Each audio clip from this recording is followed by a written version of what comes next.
City of Poway getting creative to help businesses and places of worship continue to operate and do it safely.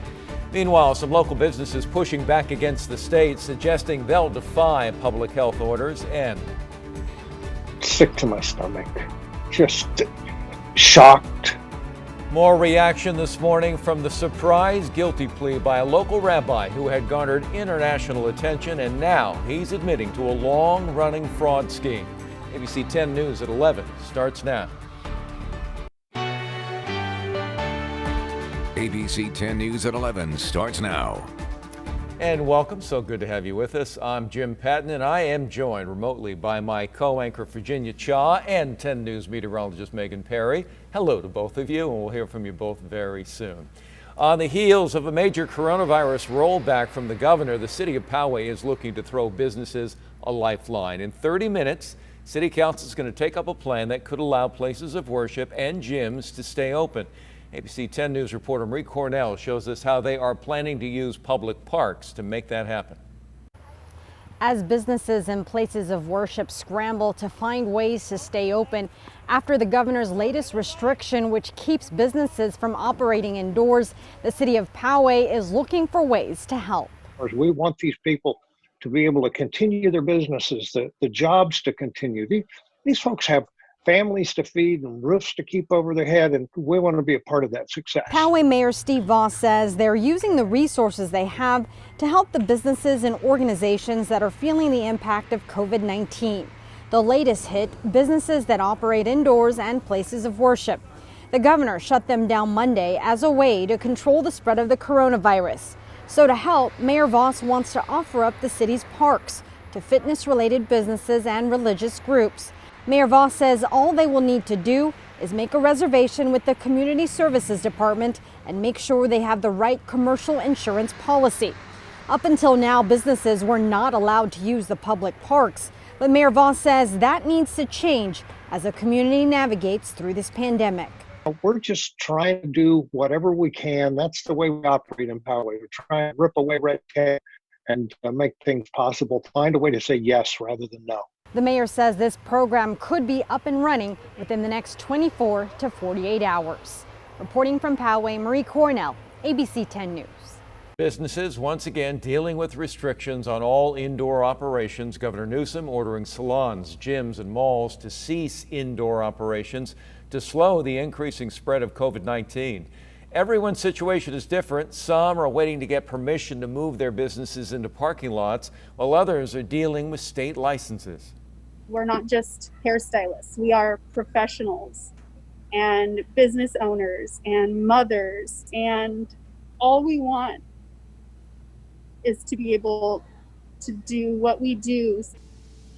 Hair salon owners are having trouble getting the green light to operate outdoors, although they are able to physically move their business outside. The State Board of Barbering Cosmetology won't allow it.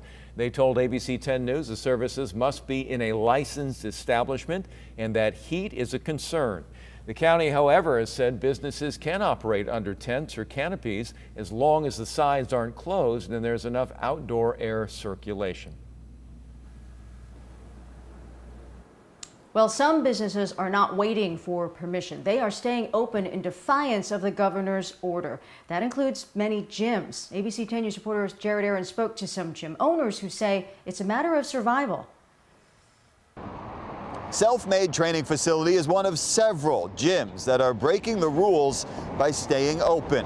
I drove around the county Wednesday morning and talked to several managers and owners. They didn't want to go on camera or let us inside to really promote their resistance. But as one owner posted on social media, he felt they had to stand up to the governor, or as he called him, King Newsom. Customers crowded into gyms from Mission Bay to San Carlos Wednesday morning, all in open revolt against Governor Newsom's order to close. What Newsom did this time is unlawful. I find it criminal. Sean Gilbert owns Boulevard Fitness in University Heights. He's closed Wednesday, but just for cleaning. He plans to reopen Thursday, no matter what the governor says. Why would you shut something down that's going to make you stronger from the inside? Makes zero sense to me. Gilbert and a half dozen other owners hired a lawyer Tuesday night to fight any punishment from the state or county. Health Director Wilma Wooten says the state now has a strike team to enforce the rules, as well as local sheriffs, police, and county employees. So we are working out the details of utilizing our code enforcers in the county to go out and conduct assessments related to enforcement. For Gilbert, it's worth the risk. His business and his livelihood are on the line. I took a huge financial hit in May. Money out of my pocket that's never coming back. We have bills to pay. We have rent to pay. We have car payments. We're normal people. We're not rich. We're not millionaires. The owners I spoke with told me they're doing everything they can to keep things safe, and that includes closing or moving some of their fitness equipment outside, temperature checks and limiting the amount of people allowed inside, and thorough, constant cleaning. In Mission Bay, Jared Aarons, ABC 10 News. Meanwhile, here's a quick look at the latest numbers reported here in San Diego. The county reporting 539 new cases. Now, for a little perspective on that number, that is more than Germany, Italy, and South Korea reported yesterday combined. Meanwhile, this is new today, a change in the way coronavirus data will be reported to the federal government. Now, hospitals now being directed to send that data to the Health and Human Services Department rather than the CDC. Now, the directive is raising some concerns about the accessibility of that data. It was publicly available through the CDC, which reportedly will not be the case with this new database. The White House says the change will help streamline its response, but some have raised concerns about the impact that could have on independent analyses and research. This is all coming as the head of the CDC warns that in the months ahead, we could face one of the most difficult public health situations the country has ever seen. ABC's Trevor Ault has more. America's battle against COVID-19 is growing more dire by the day. ICU beds are already filling up across the South, and a FEMA document obtained by ABC News highlights hospitals in 33 states are now reporting a shortage of healthcare workers. We are full.